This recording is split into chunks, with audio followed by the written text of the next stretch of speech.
Right then, this is a quick walk around video on a bit of a murky morning, I'm afraid, for a lovely car though. It's a Honda Civic 1.6S Tourer, and it's the Navi model with sat-nav. First of the facelifts, and it looks really good on these cars. I'm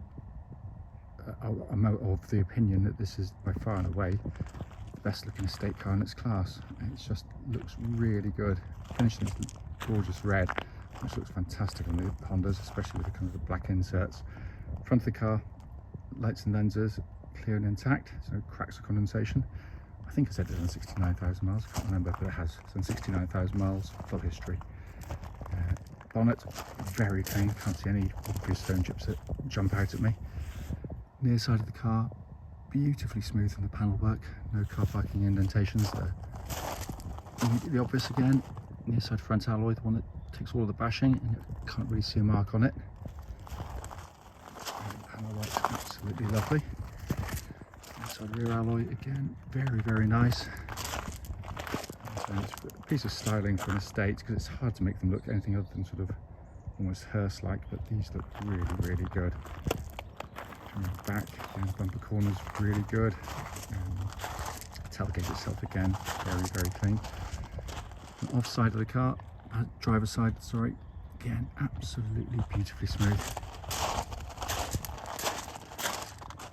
Offside rear alloy, generally very good, just a tiny bit of pickling on a couple of the spokes, but nothing to write home about for it's nearly 10 years old.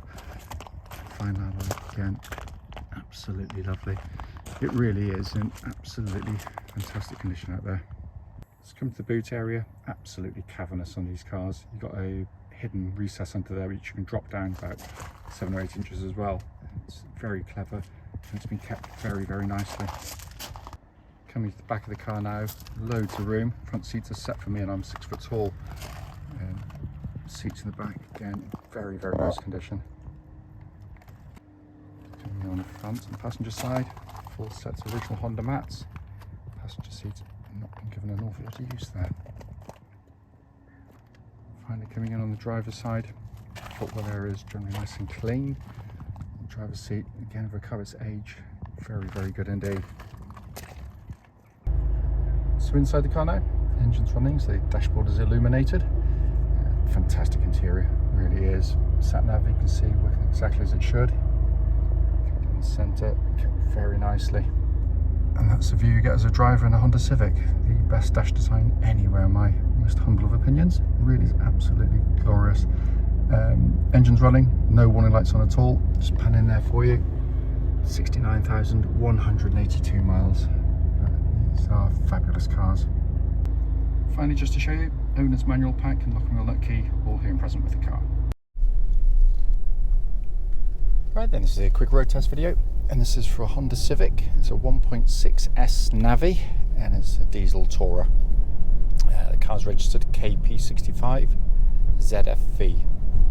Mileage at the start of the road test is 69,182 miles. The reason we do these videos, and as I always say, especially this bit, the road test section, is to ensure that if anyone's online looking at any of the cars we're advertising, they get to see the very car in operation. Like far too many people, we've been to see cars which have looked absolutely fine in photographs or a description, but only to get there and find out actually when you drive the car it's got an obvious fault that sort of manifests itself straight away to you. It can be really frustrating, especially if you've driven in obviously a fair distance to go and see it, but even a short distance doesn't justify it in my opinion. We also do it on these very quiet country roads. It's an absolutely beautiful part of Gloucestershire. Always think a sign of a lovely area is, even on a miserable day, it still looks lovely, and it does.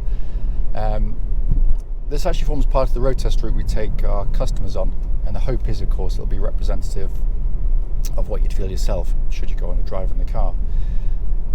So coming to the car, been very well looked after, full service history on the vehicle, and it feels it straight away. It just feels absolutely as tight as a drum. Twist the key, engine starts instantly and settles to a smooth, even idle. There are no warning lights on the dashboard at all relating to the engine or any other part of the car, and temperature gauge is running at a third, which is exactly where it's meant to be on a Honda vehicle. The engine's just another brilliant Honda engine, in all honesty.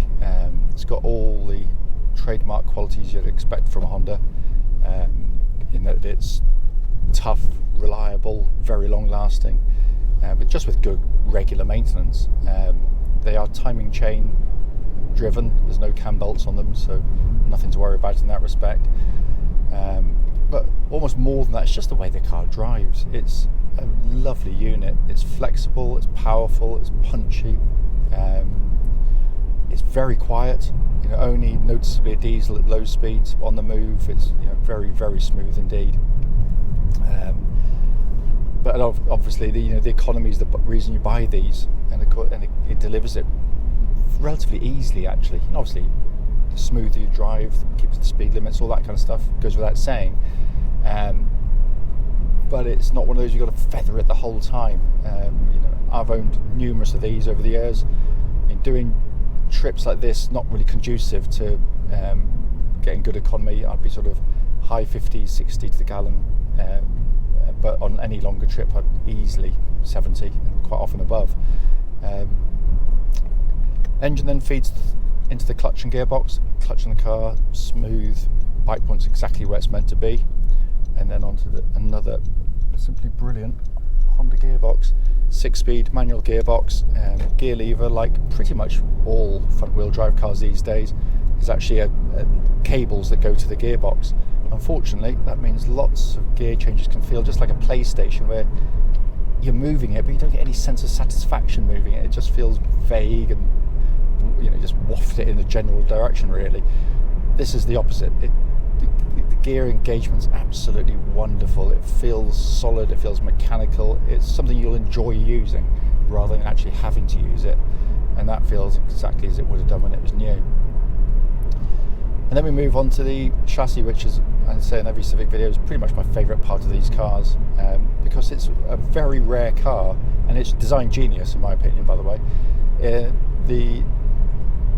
In essence, this is a family car, so it's got to deliver a comfortable ride, and it does it brilliantly. It's very smooth, it's very comfortable, it deals with pretty much all road imperfections brilliantly well.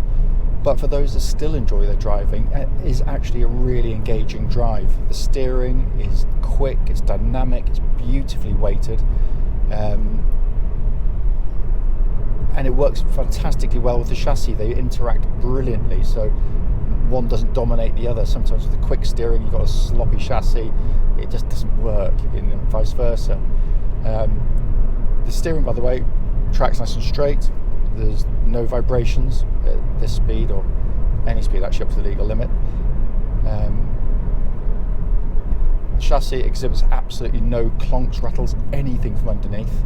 And the brakes, I'll leave it a little bit later, excellent brakes on the car. They're powerful, there's no pulsing or vibrations coming back through the brake pedal, so all in fine fettle. It will be, hopefully, today or tomorrow, heading off for an MOT, so all these things are going to be checked as a matter of course anyway, and we have no input, it's done completely independently of us. And then we come to the interior of the car. First and foremost, videos cannot get across just how well built a car is, and this is beautifully put together. Lovely materials used. The problem with estate cars is they lose a bit of their rigidity because they've got a big, huge open space. But there's nothing. There's not a squeak, not a tremor from the car. And some of its so-called, competitors that are, the lauded for their build quality can feel quite squeaky and rattly at this age. It's also got, and I said it is very much an opinion, this is nothing to do with fact as such.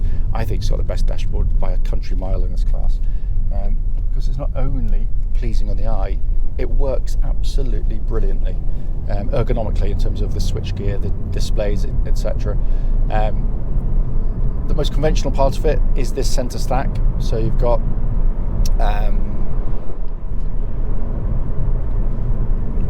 obviously there's sat-nav there, all working perfectly. Climate control system, again, working perfectly, pumping out lovely cold air as well. But my favourite part has always been this two-tier design in front, upper and lower deck. The upper deck is the information you're going to look at most commonly or regularly. So you've got an information display panel there for sort of things like the radio, your blower speeds, that kind of stuff. But it also, there, directly in front of me, huge digital display for your speed, the one you'd need to look at most regularly. White on black, it's crystal clear. The genius of it is that I can drive along, I can look at pedestrians, cars, cyclists, horses, whatever on the road, keep an eye out for them, but at the corner of my eye, without taking my eyes off the road for a second, I can see my speed. It's clear as day, and it is simply genius. It really is. Down below that, you've got more conventional pod of dials, big rev counter flanked by your temperature and fuel gauges.